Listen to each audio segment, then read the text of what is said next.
Bab 2281, Legenda muncul lagi 6. Chris mengusap ujung hidungnya sambil bergumam lagi. Kita memiliki persahabatan yang sangat dekat, tapi itu tidak berarti orang lain tidak punya. Mungkin, di era yang pernah menjadi milik mereka, perasaan mereka sedalam kita. Valentino menyipitkan matanya. Ada rasa hormat di sorot matanya. Karena orang-orang ini benar-benar bisa disebut senior. Mereka adalah mantan legenda. Sekarang, Valentino akan mempersembahkan legendanya sendiri dan sahabat-sahabatnya. Namun, hari ini legenda mereka yang sedang naik daun akan mengalami kemunduran. Mantan legenda pasukan pedang darah mungkin akan hidup kembali. Pria paruh baya itu memiliki 50.000 orang dan dia pasti akan menjadi bantuan yang kuat untuk Valentino serta yang lainnya. Saat ini, pria paruh baya itu sudah berjalan keluar sambil membawa pedangnya. Para prajurit Maple Pavilion diperintahkan oleh Valentino untuk jangan menghentikan pria paruh baya itu. Negan dan Malvern melihat pria paruh baya itu keluar. Seulas senyum muncul di wajah mereka pada saat bersamaan. Mereka tidak tahu kenapa Valentino membiarkan pria paruh baya itu pergi, tapi itu tidak masalah. Selama pria paruh baya itu kembali, mereka bisa langsung melancarkan serangan. Aku sudah lama menunggu momen ini. Derek menjilat bibirnya. Dia menyunggingkan seulas senyuman dan matanya tertuju pada Valentino. Dia sudah memikirkan bagaimana cara menyiksa Valentino, kemudian memenggal kepala Valentino dengan pedangnya. Valentino! Bersiaplah untuk mati! Hahaha! Derek tertawa sambil menunjuk Valentino yang berada di kejauhan. Namun, Valentino mengabaikannya dan menatap langsung pria paruh baya itu. Dia ingin melihat sikap seperti apa yang bisa ditunjukkan pria paruh baya itu. Di depan semua orang, pria paruh baya itu perlahan-lahan melangkah maju ke depan prajurit Maple Pavilion. Akan tetapi, dia tiba-tiba berhenti lagi. Negan mengernyit sambil mengutuk di dalam hati, apa yang dia ingin lakukan lagi? Setelah itu, pria paruh baya itu langsung mengangkat pedang di tangannya. Pedang itu diangkat setinggi 2 meter dan ia berkedip dengan menyilaukan, seolah-olah ada matahari di tangannya. Pedang Raja Darah telah muncul kembali. Berlututlah! Pria paruh baya itu menggelengkan kepalanya. Dia melihat pedang baja itu seolah-olah dia sedang melihat benda suci. Apa itu? Negan langsung mengerutkan kening. Dia sama sekali tidak mengerti. Namun, beberapa saat kemudian, tiba-tiba terdengar ada huru-hara di antara tim wilayah barat yang berdiri di belakang Negan. Buhuk! Buhuk! Buhuk! Setelah itu, suara guncangan datang dari belakang. Negan pun langsung menoleh ke belakang. Setelah Negan melihat situasi di depannya dengan jelas, dia langsung melebarkan matanya. Di belakang para bandit wilayah barat, hampir 50.000 prajurit pria paruh baya itu sudah berlutut sambil menundukkan kepala mereka dengan hormat.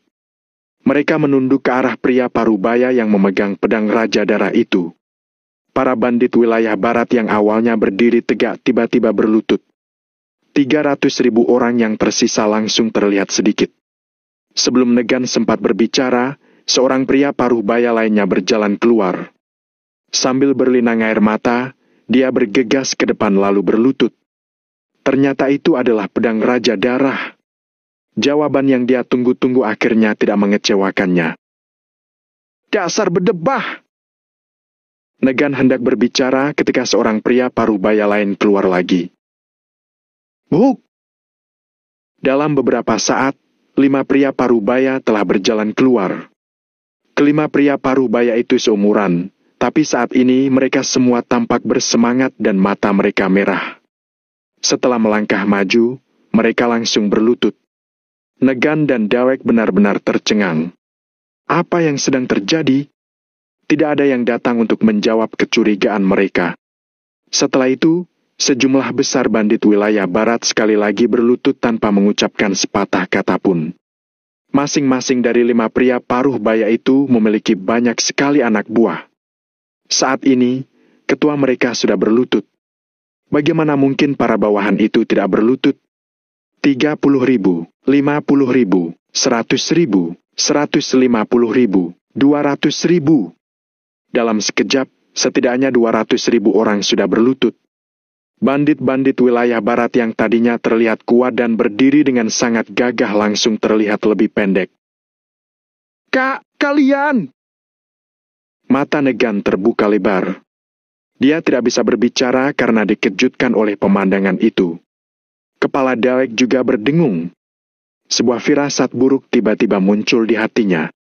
Saat melihat itu, akhirnya Valentino menghela napas lega.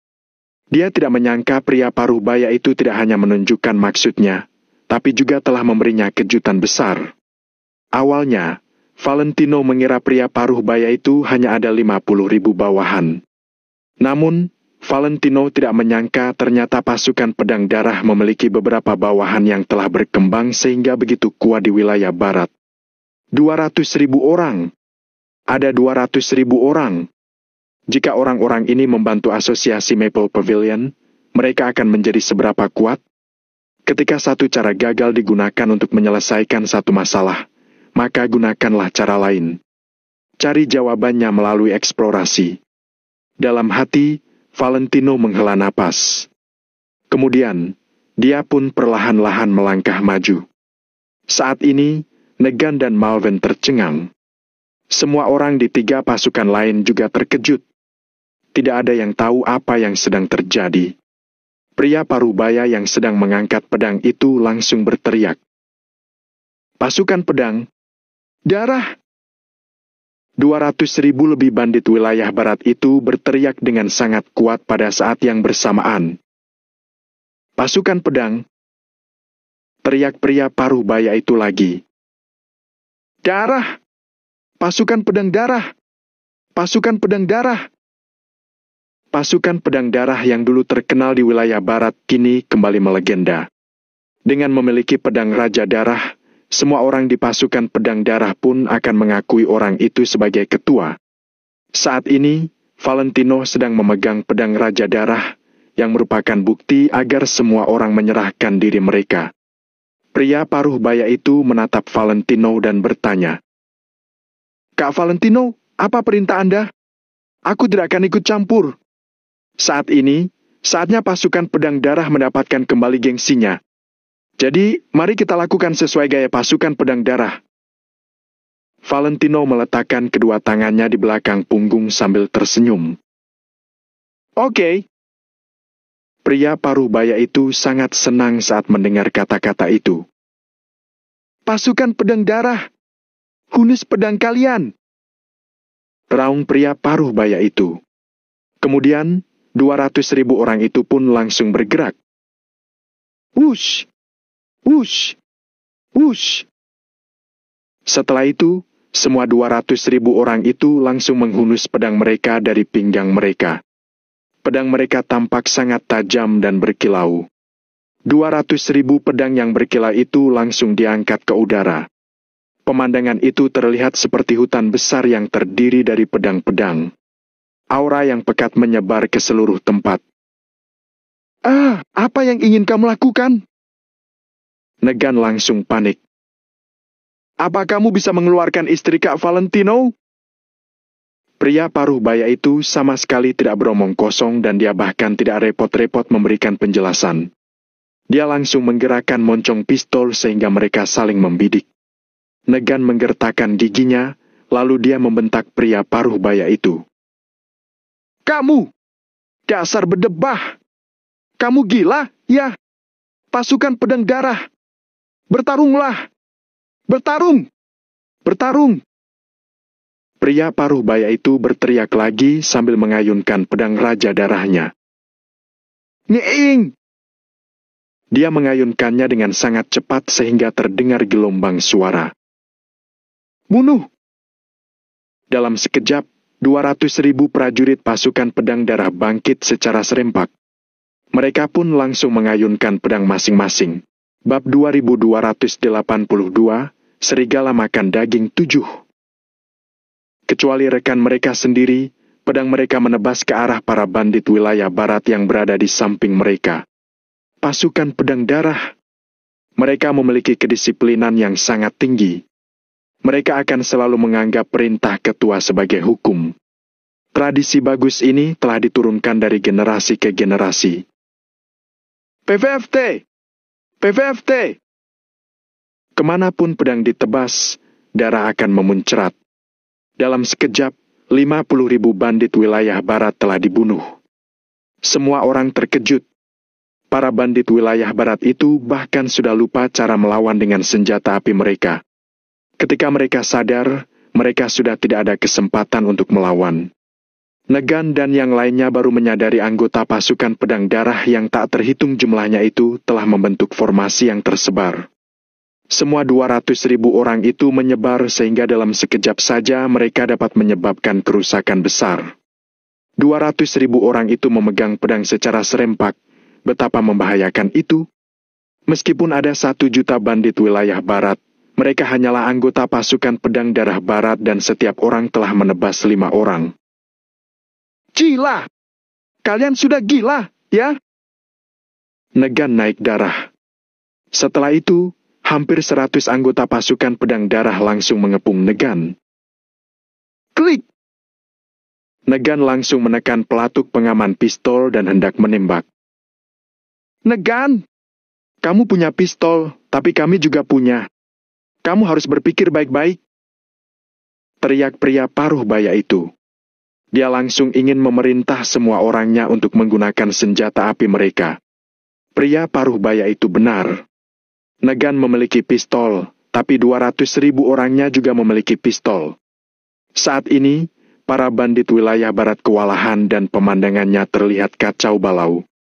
Kalau kamu asal menembak, kemungkinan besar kamu akan menyakiti rekanmu sendiri.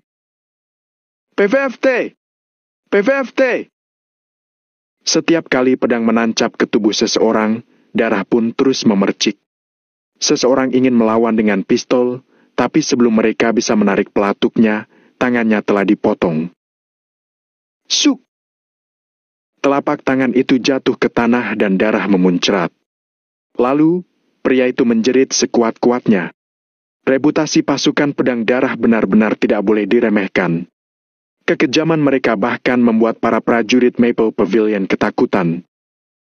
Apakah ini era pertempuran senjata tempur jarak dekat? Astaga! Kelihatannya lebih mengenaskan daripada menggunakan senjata api. Ini juga sangat mengasihkan. Chris melebarkan matanya dan menggosok telapak tangannya dengan penuh semangat. Jika bukan karena Mario menariknya, Chris mungkin sudah berlari ke medan perang itu. Semua prajurit pasukan pedang darah tidak berhenti menebas. Darah menodai wajah mereka, tapi mereka tidak peduli. Mereka menyekanya dengan tangan, kemudian lanjut mengayunkan pedang mereka. Brengsek! Brengsek! PVFT! PVFT! Meskipun kami tinggal di wilayah barat, kami berbeda dari kalian. Kami bukan bandit wilayah barat. Kami tidak mengusik perbatasan negara Nagon. Jadi kalian ingin mengkhianati kami, kan? Kalian benar-benar mengira kami tidak tahu apa-apa.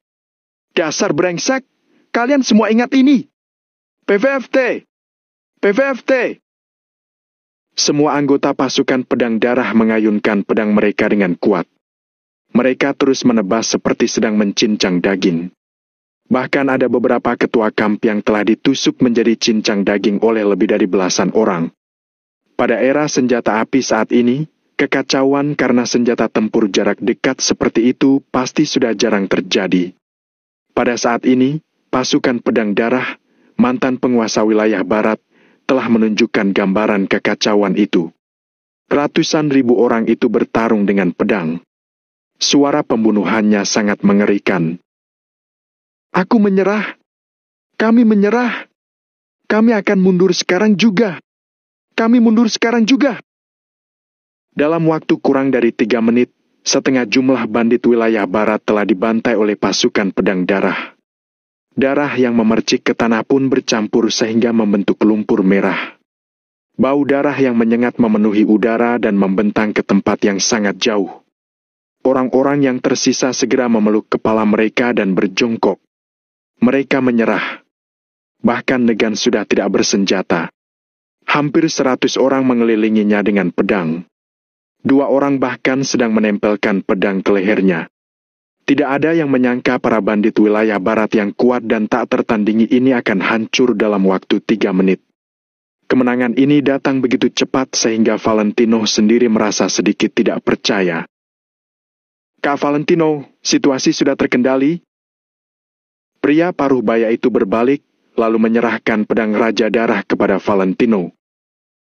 Kalau begitu, awasi mereka dulu. Masih ada satu hal yang harus aku selesaikan. Valentino mengangguk, lalu dia langsung melihat ke kejauhan. Sisa-sisa keluarga Darius. Mereka telah bekerja sama dengan musuh dan merencanakan pemberontakan, jadi mereka harus dibunuh. Ush! Wajah Derek pun menjadi pucat. Tadi Derek ingin memanfaatkan kekacauan untuk melarikan diri, tapi dari tadi Mario telah memperhatikannya. Jadi, dia telah sengaja mengutus orang untuk mengawasi mereka. Saat ini, Valentino menoleh dan Derek makin takut. Hari ini Derek berani membawa orang ke tempat ini karena dia mengenal tempat ini. Awalnya, dia ingin bergabung dengan para bandit wilayah barat untuk membunuh Valentino. Siapa sangka pasukan pedang darah sialan ini akan keluar. Pada saat ini, sebagian besar bandit wilayah barat telah terbunuh dan 100.000 anak buah Derek tidak akan bisa membalikan situasi. Apa yang ingin kamu lakukan? Wajah Derek, lalu dia tersandung ketika dia melangkah mundur. Ketika dia datang dengan mobil mewahnya, dia terlihat sangat berwibawa. Hanya dalam beberapa menit, dia menjadi sangat panik, seperti rusa yang ketakutan. Saat keluarga Darius masih ada, kamu hanyalah sampah. Setelah keluarga Darius tiada, kamu makin tak berguna. Serigala makan daging, anjing makan kotoran, sedangkan sampah selamanya adalah sampah kemanapun dia pergi. Kamu bertanya apa yang ingin aku lakukan? Aku mau membunuhmu. Setelah Valentino berteriak, dia langsung menyerang dengan pedangnya. Kalau mereka tidak menembak, kita tidak menembak. Kalau mereka berani menembak, bunuh mereka semua. Valentino berlari sambil tersenyum sinis. Begitu Valentino selesai berbicara, anak buah Derek makin ketakutan. Apakah mereka akan menembak? Begitu mereka menembak, mereka akan diserang oleh 400.000 hingga 500.000 senjata api. Sepertinya 100.000 orang itu bahkan tidak akan bertahan selama 1 menit, kan? Jika mereka bertarung dengan senjata tempur jarak dekat, mereka mungkin masih bisa melarikan diri. Memikirkan hal itu, semua bawahan di belakang Derek pun diam-diam meletakkan senjata api mereka.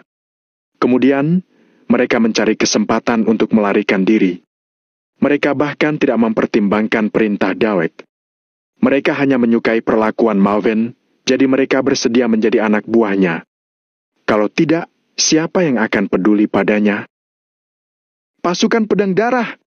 Serang! Pria paruh baya itu langsung meninggalkan setengah dari bawahannya dan memimpin sisanya untuk menyerang. Asosiasi Maple Pavilion, serang! Chris juga meraung dengan keras, kemudian dia berlari dengan terpincang-pincang.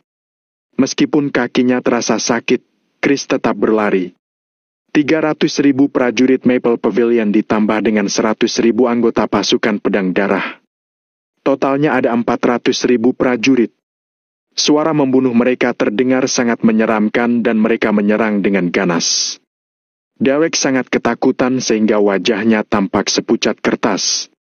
Lalu, dia segera masuk ke dalam mobil. Bawahannya bubar dengan tergesa-gesa.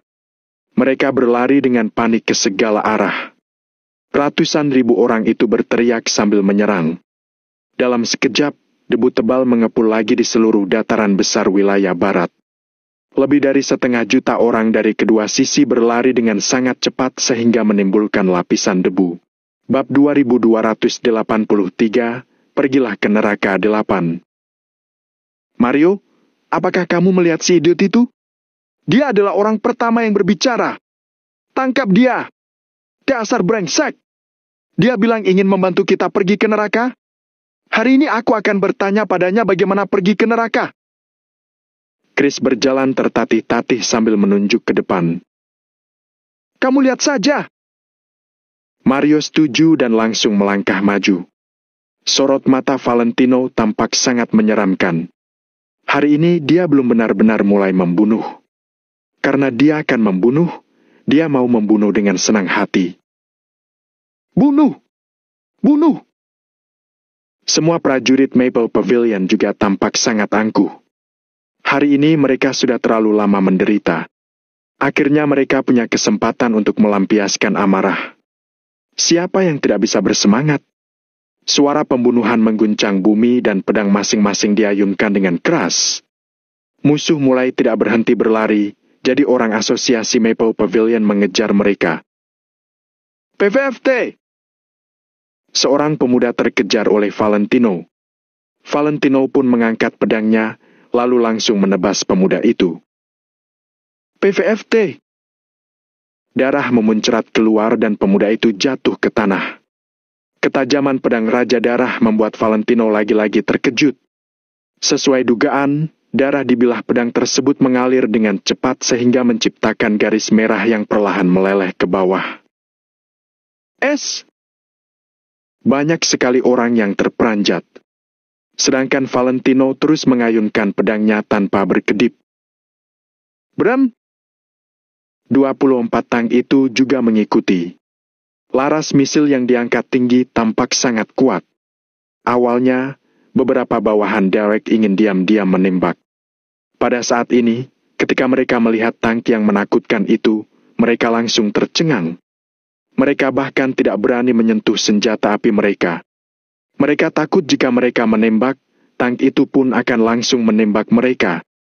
Bagaimanapun juga, mereka tidak tahu apakah ada misil atau tidak di dalam tank.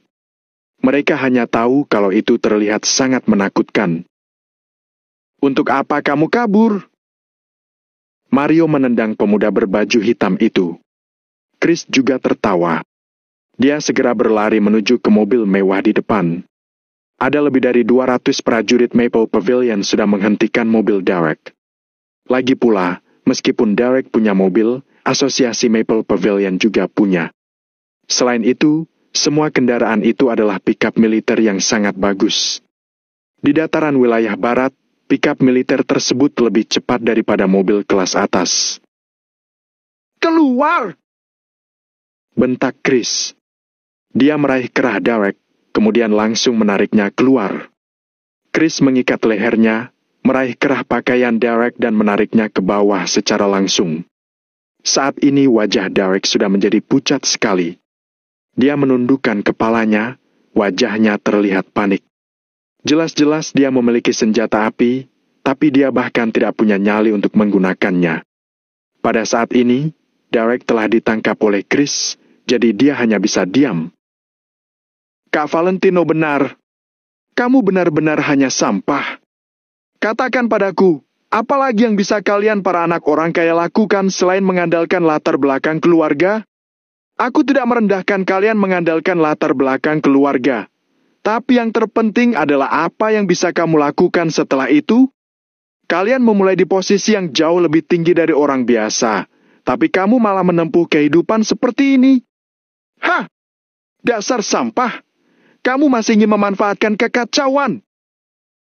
Chris menghempaskan senjata api di tangan Derek, lalu mencengkram Derek sambil terus menceramahinya. Ya. Derek menganggukkan kepalanya. Sekujur tubuhnya terus-menerus gemetar, seolah-olah dia ketakutan. Dasar brengsek! Kamu kira kamu bola? Bicara! Chris menampar wajah Derek yang langsung membuat pipi Derek membengkak. Derek benar-benar menciut. Dia sama sekali tidak berani menatap Chris. Sedangkan Chris langsung kehilangan minat. Dia mengira Derek adalah seorang prajurit, tapi ternyata dia adalah seorang pengecut. Ketika Derek berada di posisi yang menguntungkan, dia lebih sombong daripada siapapun. Sekarang setelah situasi terbalik, dia langsung menjadi seorang pengecut. Bangsat! Aku pernah bertemu dengan orang murahan, tapi aku belum pernah bertemu dengan orang semurah kamu. Kalau kamu tidak keluar dan memimpin bawahanmu untuk berkembang, kamu sendiri juga bisa menjadi raja gunung. Kenapa kamu sangat murahan? Kami sedang berperang dengan wilayah barat. Untuk apa kamu kemari dan membuat kekacauan? Ada apa? Apa kamu kemari untuk memberi dukungan dan karena kamu mementingkan persahabatan? Chris mengulurkan tangan untuk menepuk wajah Derek sambil terus-menerus bertanya. Aku datang ke sini untuk melihat kalian. Kita semua dari negara Nagon, kan? Hehehe, orang negara Nagon tidak membunuh orang negara Nagon. Derek menekan rasa takut di hatinya. Dia berusaha menyunggingkan seolah senyuman yang sangat jelek. Kamu benar-benar tidak berguna. Chris tiba-tiba meninju wajah Derek, kemudian melemparkannya ke bawahannya. Chris berjalan lagi, kemudian dia meraih seorang pemuda berbaju hitam dan bertanya. Dan kamu, sini, katakan padaku, bagaimana cara pergi ke neraka? Aku masih belum tahu caranya. Coba kamu beritahu aku. Kakak, aku salah.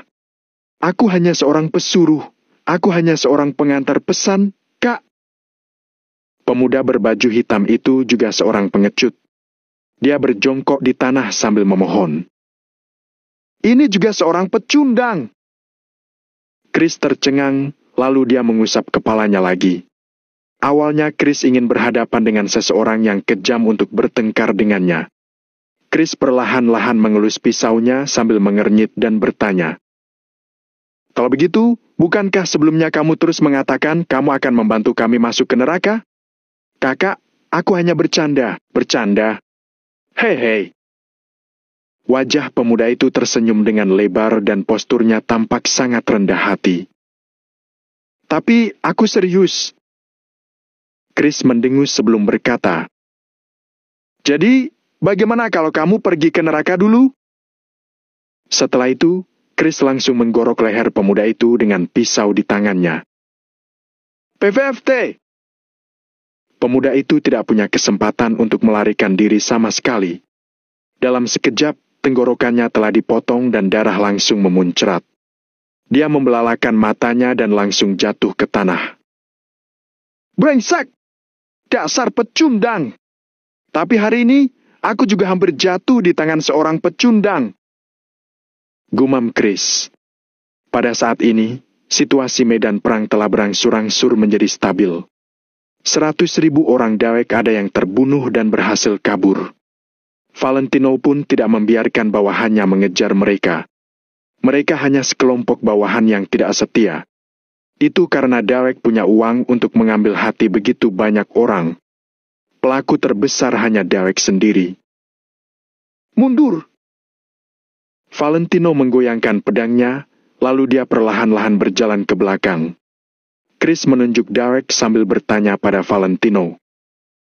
Kak Valentino, bagaimana dengan si idiot ini? Tanya dia baik-baik apakah dia masih punya kerabat. Kalau dia berbohong, potong dia menjadi daging cincang. Jawab Valentino tanpa menoleh ke belakang. Dia bahkan tidak melirik Derek. Aku akan menangani hal ini. Waktu itu ada yang terlewatkan, kali ini tidak akan terjadi lagi. Mario melangkah maju dengan wajah yang terlihat menyeramkan. Tak lama kemudian, di belakang Valentino terdengar jeritan Derek. Derek sedang disiksa. Meskipun para bandit wilayah barat berjarak sangat jauh dari Derek, mereka bisa mendengar jeritannya dengan jelas. Celet! Valentino pun menusuk dada Negan dengan pedang Raja Darah. Di mana istriku? Sebelumnya kamu tidak mau menjawabku. Sekarang apa kamu masih berani tidak menjawabku? Tanya Valentino sembari menatap Negan dengan tenang. Bab 2284, Mencari dengan teliti 1. Wush! ratusan anggota pasukan pedang darah memberi jalan secara serempak. Saat ini senjata Negan dan beberapa bawahan intinya telah diambil. Mereka tidak memiliki kekuatan untuk melawan sama sekali. Saat mendengar kata-kata Valentino, wajah Negan memucat. Pada saat ini, para bandit wilayah barat sudah pergi, jadi Negan harus patuh. Valentino berdiri sambil menatap Negan dan bertanya, "Apa kamu tidak mendengarku? Aku tidak pernah melihat istrimu. Aku benar-benar tidak pernah melihatnya. Dia tidak ditangkap oleh wilayah barat. Kami benar-benar tidak menangkapnya. Aku serius." Negan menatap Valentino dengan gugup. Ekspresi Valentino tidak berubah. Dia lanjut menatap Negan lekat-lekat. Negan melihat Valentino tidak berbicara, jadi dia menjelaskan lagi. "Aku benar-benar tidak pernah melihatnya. Sebelumnya aku berbohong. Sebenarnya, aku belum pernah melihat Angel yang kamu bilang. Aku benar-benar belum pernah melihatnya. Aku tidak percaya." Namun, Valentino menggelengkan kepalanya. Yang terpenting adalah Valentino tidak mau mempercayainya. Sekarang, dia tidak tahu harus pergi kemana lagi untuk mencari petunjuk Angel. Wilayah barat adalah harapan terakhirnya. Jika Valentino tidak dapat menemukan Angel di wilayah ini, kemana Valentino harus pergi? Negan tidak berbicara lagi. Dia menundukkan kepalanya dan segera berpikir. Wush! Valentino melangkah maju, lalu mengulurkan tangan untuk meraih kerah Negan. "Gaston membodohiku beberapa kali dan akhirnya aku memotongnya menjadi daging cincang. Apakah kamu ingin mengalami penyiksaan negara Nagon?" Sambil mencengkram kerah Negan, Valentino menatapnya dengan tenang. Bahkan nadanya terdengar sangat tenang. Namun, di bawah ketenangan itu ada kemarahan yang mengerikan. Valentino memancarkan aura yang sangat dingin sehingga membuat orang merasa kedinginan sampai dalam tulang. "Biar ku beritahu kamu apa itu kematian dengan 1000 luka. Yaitu, terus menyayat tubuhmu dengan pisau hanya agar kamu tidak mati. Membiarkanmu berteriak, membuat hidupmu lebih menderita dari kematian dan memotong ribuan luka di tubuhmu." Valentino berbicara dengan perlahan dan tenang. Saat mendengar itu, Negan mau tidak mau menatap Valentino. Begitu Negan melihatnya, jantung Negan pun berdetak lebih cepat. Tidak peduli seberapa menakutkan kata-kata yang diucapkan Valentino, Negan bisa tahan. Namun saat ini, tatapan mata Valentino yang tampak tenang membuat jantung Negan berdebar. Tatapan mata macam apa itu? Jauh di dalam mata itu terasa sangat dingin. Begitu Negan menatapnya, sekujur tubuhnya bahkan terasa dingin. "Ketika aku bertanya padamu, seharusnya kamu berterima kasih pada takdir karena telah memberimu kesempatan ini. Ada beberapa orang yang bahkan tidak memiliki kesempatan ini." Sambil menatap Negan, Valentino langsung mengangkat pedangnya, kemudian mengayunkannya ke samping tanpa melihat. Wush! Pedang tajam itu menyapu melewati hidung Negan dan memunculkan embusan angin. "PVFT!"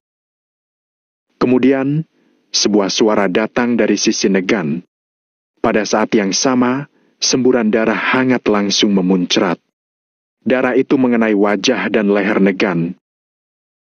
"Ugh!" Ajudan di samping Negan sudah memegangi lehernya sambil perlahan-lahan jatuh. Dengan mata terbuka lebar, ajudan itu pun mati. Darah itu memercik mengenai leher Negan dan membuat tubuh Negan gemetaran. Pedang Valentino hampir memotong hidungnya. Negan berusaha untuk tetap tenang, tapi kelopak matanya sedikit terkulai. "Bawa dia pergi!" Valentino melirik Negan sekilas, lalu berjalan ke kejauhan. Sekarang Valentino telah menaklukkan wilayah barat, jadi dia punya waktu untuk menyiksa Negan baik-baik. Tidak hanya Negan, tapi semua ketua pasukan besar dan kecil wilayah barat akan disiksa satu persatu. Valentino berjalan sambil menggertakkan giginya dan memerintah. "Mario, kamu dan Chris pergi menggeledah seluruh wilayah barat. Kemanapun kalian pergi, kalian harus mencari dengan teliti." "Baik." Chris dan Mario langsung menjawab Valentino, Kemudian mereka bersiap-siap untuk bekerja. Sedangkan Valentino akan secara pribadi menginterogasi para ketua bandit wilayah barat. Mereka harus mengatakan yang sebenarnya atau mati. Ini bukan pertama kalinya Chris, Mario dan yang lainnya di medan perang. Jadi, Valentino tidak perlu mengatakan apa yang selanjutnya harus dilakukan. Mereka bisa menanganinya sendiri. Prajurit pasukan pedang darah juga membantu membersihkan medan perang. Saat melihat punggung Valentino yang perlahan-lahan mengecil, banyak orang pun menghela napas. Valentino sudah berhasil menaklukkan wilayah barat. Legenda generasi baru ini adalah milik Valentino. Selain itu, penguasa generasi baru wilayah barat juga telah lahir. Di negara Nagon, kota makmur. Tempat tinggal Reza. Hanaga, Reza dan lainnya sedang berkumpul dan terlihat cemas. Ruangan itu dikelilingi oleh kabut. Semua orang sedang memegang rokok dan terdiam. Pertempuran di wilayah barat sudah benar-benar dimulai. Prajurit yang bertanggung jawab untuk menjaga perbatasan wilayah barat juga sudah mengirim berita kembali. Dengan 360.000 orang, Valentino melancarkan serangan sengit ke seluruh wilayah barat dengan selisih hampir 200.000 orang lebih sedikit dari wilayah barat. Pada akhirnya, perang besar terjadi. Saat ini, tidak ada yang bisa memprediksi bagaimana situasi pertempuran. Reza dan yang lainnya sedang oleh Julio, jadi mereka tidak bisa melakukan apa-apa. Selama ini, Julio terus keluar untuk menjawab telepon. Akan tetapi, dia tidak mengizinkan Hanaga dan yang lainnya berhubungan dengan dunia luar. Singkat cerita, Reza dan yang lainnya telah ditahan. Hanaga tentu saja tidak bersedia. Dia bersikeras ingin keluar. Namun, tak disangka Julio malah membawa banyak prajurit untuk menjaga seluruh pintu rumah. Tanpa perintahnya, tidak ada yang boleh keluar. Akhirnya Hanaga menyerah. Julio berbeda dari Reza. Bagaimana bisa seorang sarjana dan jenderal sama? Walaupun Reza sudah terbiasa melihat banyak korban, dia masih bisa merangkak keluar dari medan perang. Dia adalah seorang prajurit yang adil dan berani. Sedangkan Julio adalah seorang sarjana. Sarjana tidak pernah melihat kekejaman medan perang. Mereka hanya bisa menangani hal dengan pikiran yang lebih rasional. Menurut mereka, peraturan adalah hukum ketat yang harus diikuti. Mereka akan melakukan analisis dan penanggulangan sesuai situasi. Walaupun mereka harus menyerah, mereka tidak akan ragu. Sama seperti jika ada pasukan yang terdiri dari 10 prajurit dikepung oleh musuh di medan perang, meskipun Reza akan merasa bimbang, pada akhirnya dia tetap akan memimpin prajurit-prajuritnya untuk menyelamatkan pasukan itu. Dia akan melakukannya walaupun ada yang harus dikorbankan. Sedangkan menurut Julio, mereka pasti akan meminimalkan kerugian mereka dan memilih untuk melupakan orang-orang itu. Inilah perbedaan antara seorang sarjana dan jenderal. Ini juga perbedaan antara kepekaan dan rasionalitas. Kembali untuk menyelamatkan orang dapat menyebabkan lebih banyak kekecewaan, sedangkan meninggalkan orang-orang itu dapat meminimalkan kerugian. Benar atau salah, itu hanya perkara sudut pandang yang berbeda. Pak Reza. Pada akhirnya, Hanaga masih tidak bisa duduk diam. Jadi, dia hendak berbicara. Pada saat ini, Julio berjalan masuk sambil memegang ponselnya. Bab 2285, Kesalahpahaman 2. Semua orang di ruangan itu menyadari kalau raut wajah Julio tampak sedikit masam. Bagus. Valentino benar-benar berkemampuan. Hei!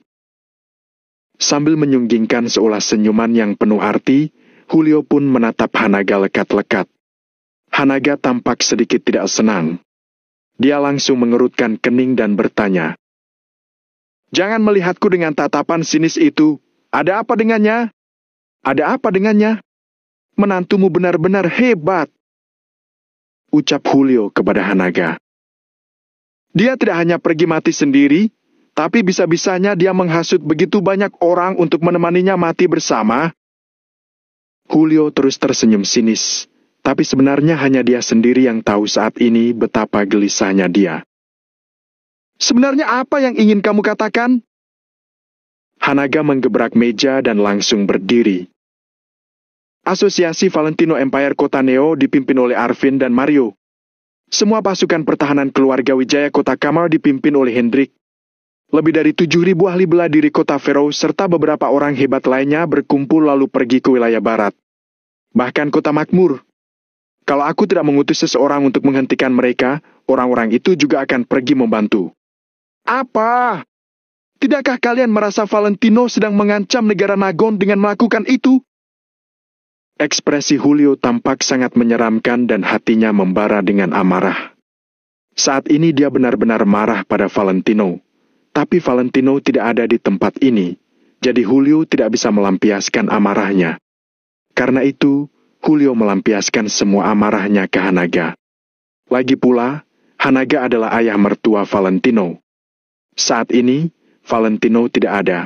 Jadi siapa lagi kalau bukan Hanaga yang dicari Julio? Saat mendengar ucapan Julio, Hanaga, Reza dan yang lainnya kaget.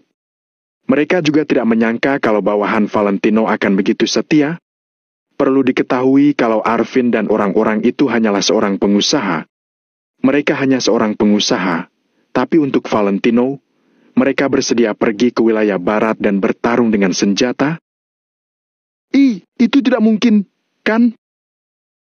Saat ini, bahkan Reza yang berpengalaman tidak bisa mempercayainya. Seberapa tinggi posisi Valentino di hati orang-orang itu sehingga mereka berinisiatif membuat keputusan seperti itu? Sepertinya tidak ada orang yang akan membuat pengorbanan seperti itu, kecuali untuk keluarga sendiri, kan? Mungkinkah orang-orang itu telah menganggap Valentino sebagai keluarga mereka sendiri? Luar biasa.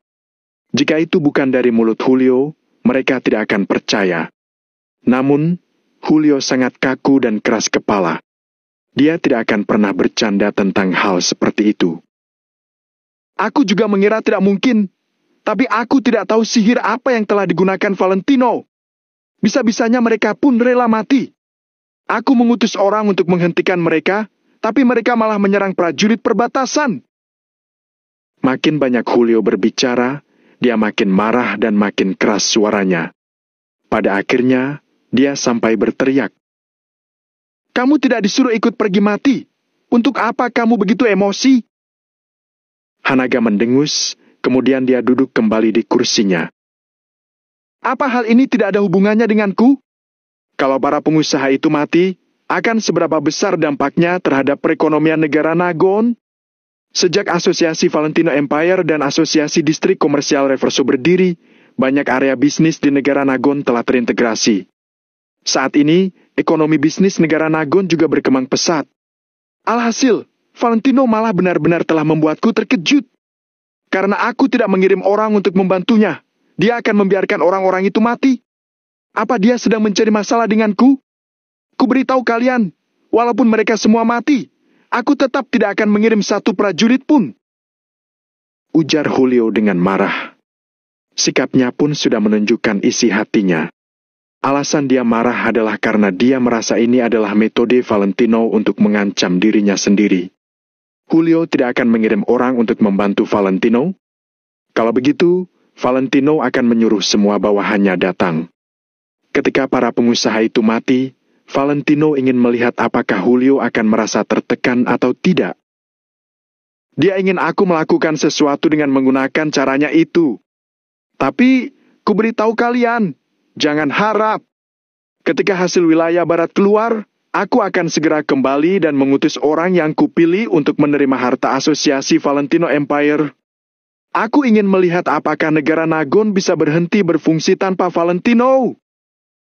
Julio selalu tenang, tapi saat ini dia tidak bisa tetap tenang. Karena dia merasa Valentino sengaja memprovokasinya dan bahkan satu negara Nagon. Jadi, dia melakukan hal yang sangat bodoh.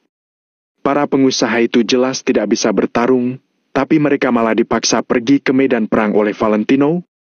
Bukankah mereka akan mati dengan sia-sia? Tujuannya agar perekonomian negara Nagon anjlok, kan?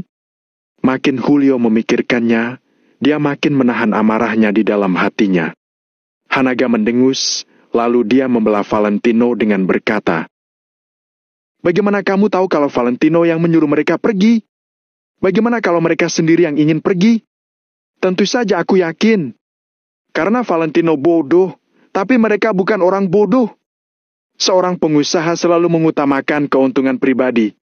Apa mereka akan meninggalkan keluarga mereka dan semua yang mereka miliki demi Valentino? Omong kosong! Itu omong kosong! Setelah itu, Julio langsung melontarkan sebuah kata kasar. Haha, hanya karena kamu tidak memiliki perasaan, bukan berarti orang lain juga tidak punya. Pak Julio yang merupakan seorang pegawai negeri tidak sama dengan kami. Hanaga menyipitkan matanya sambil tersenyum sinis. Hanaga, apa katamu? Julio langsung menoleh, dia menunjuk Hanaga sambil memaki. Tidak ada masalah negara yang terlalu sepele. Sarjana yang memerintah negara atau kalian para jenderal yang memerintah negara? Apa kamu merendahkan pegawai negeri? Kuberitahu kamu, tanpa pegawai negeri yang membuat undang-undang dan merencanakan pembangunan, maka seluruh negara akan benar-benar hancur. Wancang sekali. Bam! Tanpa menunggu Hanaga berbicara, Reza langsung menegur Julio dengan marah, kemudian memukul meja. Reza memelototi Julio sambil membentak. Pak Julio, jangan menganggap dirimu sangat penting. Aku akui, memang benar sarjana yang memerintah negara, tapi jangan lupa siapa penjaga negara. Siapa yang berjuang demi stabilitas negara? Siapa yang membuat negara kuat dengan nyawa mereka? Sarjana yang memerintah negara. Tapi kalau para prajurit itu tidak melindungi negara ini dengan nyawa dan darah mereka, kamu kira kamu bisa memerintah negara ini? Setelah Reza selesai berbicara, ruangan itu menjadi hening. Bahkan Julio yang fasih berbicara tidak bisa berkata-kata. Karena Julio tidak bisa menemukan sedikit pun kesalahan dalam kata-kata Reza. Jadi, dia sama sekali tidak bisa membantah. Reza menatap Julio dan berkata dengan nada yang telah sedikit melembut. Ingat, pegawai negeri penting. Tapi, kamu tidak boleh melupakan kerja keras para jenderal militer dengan mudah. Tanpa mereka yang mengorbankan diri dengan berani di luar, kita bahkan tidak akan ada kesempatan untuk bertengkar di sini. Julio menundukkan kepalanya. Lalu, dia menggertakkan giginya sambil berkata, tidak peduli apa yang sebelumnya telah dilakukan Valentino, kini apa yang dilakukannya salah. Meskipun dia benar-benar hanya ingin Arvin dan yang lainnya membantu, mereka juga tidak akan banyak membantu. Bab 2286, Urusan Pribadi 3. Kamu membiarkan sekelompok pebisnis yang bahkan tidak pernah memegang senjata datang ke medan perang. Apa yang bisa mereka lakukan? Julio terdiam sesaat. Dia tetap saja tidak senang dengan perbuatan Valentino. Kali ini, Reza lah yang agak terdiam. Jika hal ini benar-benar dilakukan oleh Valentino, maka tindakannya memang salah. Jika Arvin dan yang lainnya adalah prajurit, mereka memang seharusnya dipanggil untuk mengikuti peperangan. Namun, jelas-jelas mereka adalah sekelompok orang tanpa kemampuan tempur. Bukankah mereka hanya akan menjadi umpan meriam di medan perang? Lapor! Pak Reza, Pak Julio, ada laporan perang dari wilayah barat. Saat semua orang sedang terdiam, dua prajurit berpakaian hitam berlari menghampiri mereka dengan cepat. Julio langsung menoleh sambil bertanya, bagaimana situasinya? Reza dan yang lainnya juga menatap kedua prajurit itu. Orang-orang yang sebelumnya pergi melewati wilayah barat, para bos kota Neo, sudah kembali. Jawab salah seorang prajurit berpakaian hitam dengan serius.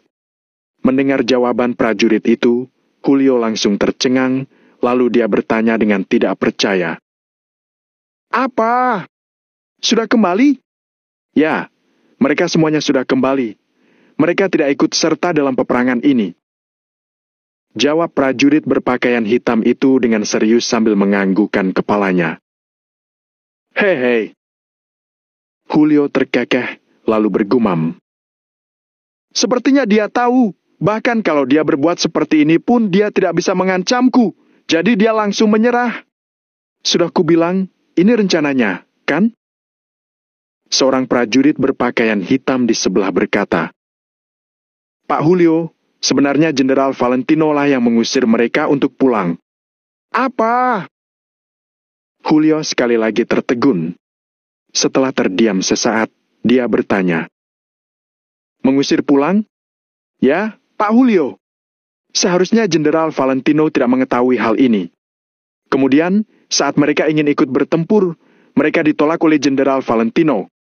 Jenderal Valentino juga mengutus seseorang untuk mengawal mereka pulang. Setelah prajurit berpakaian hitam itu mengucapkan kata-kata itu, suasana di dalam ruangan seketika menjadi sunyi senyap. Apa maksud perbuatan Valentino? Pada saat sesuram ini, pada saat perang terakhir antara hidup dan mati akan terjadi, apakah dia masih berusaha memikirkan negara Nagon sebisa mungkin? Pak Julio, coba dengarkan dengan baik, apa yang dilakukan menantuku? Bahkan kalau kamu meninggalkannya, bahkan kalau negara Nagon tidak mendukungnya sama sekali, dia tetap berusaha keras untuk mempertahankan kekuatan negara Nagon. Bukankah dia mengirimkan orang-orang ini kembali untuk menjaga stabilitas ekonomi kawasan bisnis domestik? Menghadapi raungan Hanaga saat ini, Julio tidak bisa mengucapkan sepatah kata pun. Kesalahpahaman terhadap Valentino dalam hatinya juga berangsur-angsur menghilang. Namun, Valentino benar-benar tidak tahu apa-apa. Oleh karena itu, setelah Arvin dan yang lainnya tiba, Valentino langsung menyuruh mereka untuk pulang. Melihat Julio tidak berbicara, Hanaga juga malas berbicara lebih panjang dengannya, jadi dia menatap prajurit berpakaian hitam itu lagi sambil bertanya. Terus, bagaimana dengan mereka? Valentino dan yang lainnya? Jenderal Valentino memimpin orang-orang yang tersisa untuk bertempur mati-matian melawan para bandit wilayah barat. Berdasarkan informasi para pebisnis di kota Neo, saat mereka pergi, kesenjangan antara kedua belah pihak masih ada lebih dari 100.000 orang. Jumlah bandit wilayah barat 100.000 orang lebih banyak daripada pihak Jenderal Valentino. Setelah prajurit berpakaian hitam itu selesai berbicara, Hanaga menghela napas panjang, lalu pelan-pelan duduk di kursi. Selisih 100.000 orang. Mendengar kata-kata ini, orang biasa mungkin tidak mengerti. Namun, bagi Hanaga dan yang lainnya, yang berpengalaman di medan perang, mereka tahu jelas betapa menakutkannya 100.000 orang ini dan sebesar apa kekuatan penghancuran 100.000 prajurit bersenjata lengkap. Jika mereka memasuki jangkauan tembak dan 100.000 orang ini meluncurkan tembakan secara bersamaan, mereka bisa membunuh lebih dari 200.000 orang dalam sekejap. Bagaimana cara Valentino mengadang serangan itu? Pak Julio, kalau kamu tidak ingin melihat Valentino Wijaya, Panglima Bintang 3 negara Nagon gugur dalam perang, sekarang saatnya untuk membuat keputusan. Hanaga tiba-tiba menoleh dan menatap Julio. Julio terdiam sejenak, lalu berkata, urusan ini menyangkut negara, jadi ini bukan urusan kecil. Tapi, kali ini, Valentino pergi berperang untuk urusan pribadinya, tidak ada hubungannya dengan negara. Negara Nagon tidak mungkin mengambil tindakan langsung untuk urusan pribadi seseorang. Bahkan kalau semua hal yang dia lakukan adalah demi negara Nagon juga tidak bisa mengambil tindakan dengan mudah. Nada bicara Julio sudah menjadi lebih ramah, tetapi sikapnya tidak berubah. Fiu! Amarah Hanaga sudah hampir meledak, lalu dia hendak berbicara. Laporan perang wilayah barat. Laporan perang terbaru dari setengah jam yang lalu. Para bandit wilayah barat akan menambah bala bantuan sebanyak 100.000 orang untuk mengepung asosiasi Maple Pavilion. Sekarang, kesenjangan antara kedua belah pihak sudah mencapai lebih dari 200.000 orang. Setelah prajurit ini selesai melaporkan keadaannya, suasana di dalam ruangan kembali menjadi sunyi senyap. Bahkan jika jarum dijatuhkan ke lantai pun suaranya akan terdengar dengan jelas. Tidak, aku mau pergi. Gawat. Kali ini benar-benar gawat. Kepala Hanaga berdengung, seakan-akan dia tersengat listrik. Dia selalu memiliki keyakinan besar pada Valentino. Oleh karena itu, meskipun jumlah orang asosiasi Maple Pavilion 100.000 orang lebih sedikit daripada pihak lawan, Hanaga tidak terlalu gugup. Dia tahu bahwa masing-masing prajurit Maple Pavilion pemberani dan mahir dalam bertarung.